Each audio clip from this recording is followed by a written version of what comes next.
Il y a des histoires qui commencent par des grandes actions, des héros invincibles ou des aventures extraordinaires.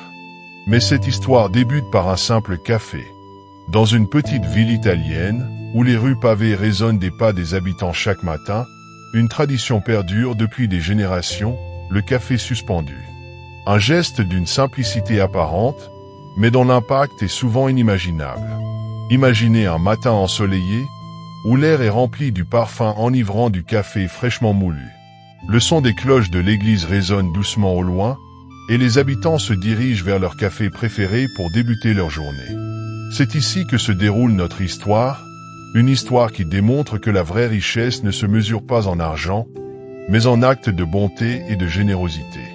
Laissez-vous emporter par ce récit, car il pourrait bien vous inspirer à voir le monde différemment, à croire que même les plus petits gestes peuvent changer une vie. Dans un coin pittoresque de la ville se trouve un café appelé Au Bon. Ce nom, qui signifie littéralement le café du sourire, porte bien son nom. Le propriétaire, un homme au cœur généreux nommé Luigi, est connu pour son sourire chaleureux qui illumine la pièce chaque fois qu'il accueille un client. Mais ce qui rend ce café si spécial, ce n'est pas seulement l'arôme du café ou le goût exquis de ses pâtisseries, c'est la tradition du café suspendu. Depuis des décennies, les clients de Au Bon ont la possibilité de payer un café pour un inconnu. Après avoir commandé leur propre café, ils peuvent choisir d'en payer un autre qui sera offert à quelqu'un dans le besoin. C'est un geste simple mais profondément humain, un rappel que même dans un monde où tout va vite, il y a encore de la place pour la bienveillance. Antonio, un vieil homme aux cheveux gris et aux yeux pleins de sagesse, est un client régulier du café. Chaque matin, il s'assoit à sa table habituelle près de la fenêtre, commande son espresso et paye toujours un café suspendu. Pour lui, c'est une façon d'honorer la mémoire de sa défunte épouse, Maria, qui croyait fermement que la vie était faite de petits gestes d'amour et de générosité. Antonio n'a jamais eu de grands moyens, mais il a toujours su que donner, même un peu, peut faire une grande différence. Ce matin-là, comme tous les autres, il commande son café et demande à Luigi de suspendre un café pour quelqu'un dans le besoin. Ce geste, répété jour après jour, est devenu pour lui une sorte de rituel, un moyen de rester connecté à l'humanité qui l'entoure. Dans la même ville vit une jeune mère célibataire, Giulia, qui lutte pour joindre les deux bouts. Avec son petit garçon de 6 ans, Matteo, la vie n'a pas été facile pour elle. Depuis la perte tragique de son mari dans un accident de voiture, elle a dû affronter les défis de la vie seule, se battant pour offrir à son fils une vie décente. Mais malgré ses efforts, les fins de mois sont difficiles, et souvent elle se demande comment elle va pouvoir mettre de la nourriture sur la table. Ce matin-là, alors que Giulia marchait le long des rues pavées, tenant la petite main de Matteo, elle sentit une profonde fatigue l'envahir. L'argent lui manquait, mais plus que tout, elle manquait d'espoir. Le visage de son fils reflétait une innocence que la vie n'avait pas encore brisée, mais elle savait que cette innocence était fragile. Ils passèrent devant Au Bon. Matteo tira doucement sur la manche de sa mère. « Maman, on peut s'arrêter pour un café ?» demanda-t-il timidement. Giulia hésita. Elle n'avait pas assez d'argent pour se permettre un café, mais elle ne voulait pas décevoir son fils. C'est alors qu'un souvenir lui revint en mémoire. Une amie lui avait parlé de la tradition du café suspendu dans ce café. Elle décida d'entrer, espérant secrètement qu'il y aurait un café suspendu pour elle. En entrant, elle fut accueillie par le sourire réconfortant de Luigi. Voyant son hésitation, il lui demanda « Puis-je vous offrir un café suspendu ce matin ?» Les yeux de Giulia s'embuèrent de larmes. Ce simple geste, ce café offert par un inconnu, était bien plus qu'une boisson chaude pour elle. C'était un rappel qu'elle n'était pas seule, que quelqu'un, quelque part, se souciait d'elle. Matteo, quant à lui, s'assit joyeusement sur un tabouret, les jambes pendantes, et savourait son chocolat chaud. Ce petit moment de bonheur partagé dans ce café réchauffa le cœur de Giulia d'une manière qu'elle n'avait pas ressentie depuis longtemps. Les jours passèrent, et Giulia et Matteo commencèrent à fréquenter régulièrement Au Bon.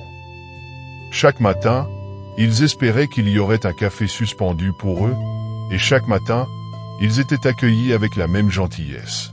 Giulia remarqua alors un vieil homme qui était toujours assis à la même table, près de la fenêtre. Il semblait perdu dans ses pensées, un air de nostalgie flottant dans ses yeux. Un jour, alors qu'elle s'apprêtait à payer son café, elle croisa le regard d'Antonio. Il lui sourit doucement et lui demanda « Votre fils aime-t-il le chocolat chaud ?» Surprise par cette question, Giulia répondit « Oui, il l'adore. » Antonio fit signe à Luigi de préparer un chocolat chaud pour Matteo et invita Giulia à s'asseoir avec lui. C'était le début d'une amitié improbable mais sincère. Antonio, avec sa sagesse accumulée au fil des ans, devint rapidement une figure paternelle pour Matteo. Il lui enseigna à jouer au football, l'aida dans ses devoirs et lui raconta des histoires de son passé, pleines de leçons de vie. Pour Matteo, qui n'avait plus de père, Antonio devint un modèle, un guide. Giulia, quant à elle, trouva en Antonio un confident, quelqu'un à qui elle pouvait parler sans crainte d'être jugée. Au fil des semaines, cette relation apporta un nouvel élan dans la vie de Giulia. Elle se rendit compte qu'elle n'était pas seule dans ses luttes quotidiennes, que d'autres aussi avaient traversé des épreuves similaires. Antonio partageait ses propres expériences de vie, ses pertes, mais aussi ses moments de joie. Il lui montra qu'il y avait toujours de l'espoir, même dans les moments les plus sombres. Un jour, alors qu'il se promenait dans le parc, Antonio raconta à Matteo une histoire qui lui tenait à cœur. « Quand j'étais jeune, commença-t-il, je croyais que pour être heureux, il fallait posséder beaucoup de choses, de l'argent, une grande maison, des voitures. Mais avec le temps, j'ai appris que le bonheur ne réside pas dans ce que l'on possède, mais dans les relations que l'on construit. Un ami fidèle, un sourire sincère, un geste de générosité, voilà les véritables trésors de la vie. » Matteo, bien que jeune, écouta attentivement. Ces mots résonnèrent en lui, et il se promit de toujours se souvenir de cette leçon. La vie de Giulia continua à s'améliorer. Grâce à l'encouragement d'Antonio, elle trouva un emploi stable dans une petite boutique de vêtements. Le propriétaire, un homme compatissant, apprécia sa détermination et sa volonté de bien faire. Avec ce nouveau travail, elle parvint à subvenir aux besoins de Matteo sans avoir à se soucier autant de l'argent. Cependant, ce n'était pas seulement une question de stabilité financière. L'amitié avec Antonio avait ravivé quelque chose en elle, l'espoir. Elle se rendit compte qu'elle pouvait reconstruire sa vie, que les moments sombres n'étaient pas une fin en soi, mais simplement une partie du voyage. Matteo, de son côté, était plus heureux que jamais. Il avait trouvé en Antonio non seulement un mentor, mais aussi un grand-père de cœur, quelqu'un qu'il aimait comme son propre petit-fils. Les trois passèrent de plus en plus de temps ensemble, partageant des repas, des rires et des moments de complicité. Ils devinrent une famille de cœur, une famille que les épreuves de la vie avaient réunie. Mais la vie, avec ses hauts et ses bas, n'était pas toujours facile. Un jour, Antonio tomba gravement malade. Ce fut un choc pour Giulia et Matteo, qui s'étaient tellement habitués à sa présence bienveillante. Ils firent tout leur possible pour prendre soin de lui, mais son état empirait. Antonio, sentant que ses jours étaient comptés, prit Giulia à part et lui dit « Je ne sais pas combien de temps il me reste, mais je veux que tu saches à quel point vous avez compté pour moi. Tu m'as redonné une raison de vivre, et Matteo m'a rappelé ce que signifie être jeune et plein de vie. » Les mots d'Antonio touchèrent profondément Giulia. Elle pleura ce jour-là, non pas de tristesse, mais de gratitude. Gratitude pour avoir rencontré cet homme extraordinaire qui avait tant enrichi leur vie. Un matin, alors que le soleil se levait doucement sur la ville, Antonio rendit son dernier souffle. La nouvelle se répandit rapidement à travers la ville, et Aubon fut rempli de clients venus rendre hommage à cet homme généreux. Luigi, ému par la perte de son ami, décida de suspendre une centaine de cafés ce jour-là, en mémoire d'Antonio. Giulia et Matteo, profondément touchés par cette perte, se rendirent au café pour honorer sa mémoire. Ils s'assirent à la table près de la fenêtre, celle où Antonio s'asseyait toujours, et commandèrent un café suspendu en son honneur. Ce café, bien qu'anonyme, avait un sens profond. C'était un hommage à un homme qui avait donné bien plus qu'un simple café, qui avait offert de l'amour, de l'amitié et des leçons de vie inestimables. Les jours suivants, Giulia se souvint des paroles d'Antonio. Elle décida de perpétuer sa tradition en payant régulièrement un café suspendu, non seulement en sa mémoire, mais aussi pour tous ceux qui, comme elle autrefois, avaient besoin d'un peu d'espoir. Matteo, inspiré par son mentor, commença à dessiner des cartes de vœux pour les clients du café, les laissant sur la table avec un message d'encouragement. Ces dessins, pleins de couleurs et de joie, apportaient un sourire à tous ceux qui les recevaient.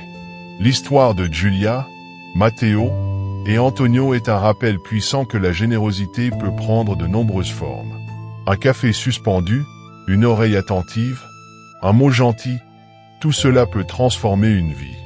Dans un monde souvent préoccupé par les grandes réussites et les possessions matérielles, il est facile d'oublier l'importance des petits gestes. Mais ces petits gestes, accumulés au fil du temps, créent un héritage durable. Antonio a peut-être quitté ce monde, mais son esprit continue de vivre à travers chaque café suspendu, chaque sourire, chaque acte de gentillesse inspiré par sa vie. Chers lecteurs, cette histoire vous a-t-elle touché? Si oui, n'oubliez pas de vous abonner à notre chaîne pour d'autres récits tout aussi inspirants. Ensemble, nous pouvons créer un monde où la bonté et la générosité deviennent les véritables moteurs de changement. Après tout, il suffit parfois d'un simple café pour changer le cours d'une vie. La fin de cette histoire n'est pas vraiment une fin. C'est plutôt un nouveau départ. Giulia continue de vivre avec la sagesse qu'elle a apprise d'Antonio, en enseignant à Matteo les valeurs de l'amour et de la générosité. Le petit garçon grandit, fort de l'exemple que lui ont donné sa mère et son mentor. Quant à Aubon, il reste un lieu où l'on peut toujours trouver un café suspendu, un sourire amical, et l'espoir que demain sera un jour meilleur. Cette tradition, transmise de génération en génération, est bien plus qu'un simple geste. Elle incarne l'essence même de l'humanité. Alors, la prochaine fois que vous commandez un café, pensez à suspendre un café pour un inconnu. Ce simple geste pourrait bien changer une vie, tout comme celle de Giulia et Matteo. Et si vous souhaitez entendre plus d'histoires comme celle-ci, rejoignez-nous en vous abonnant à notre chaîne.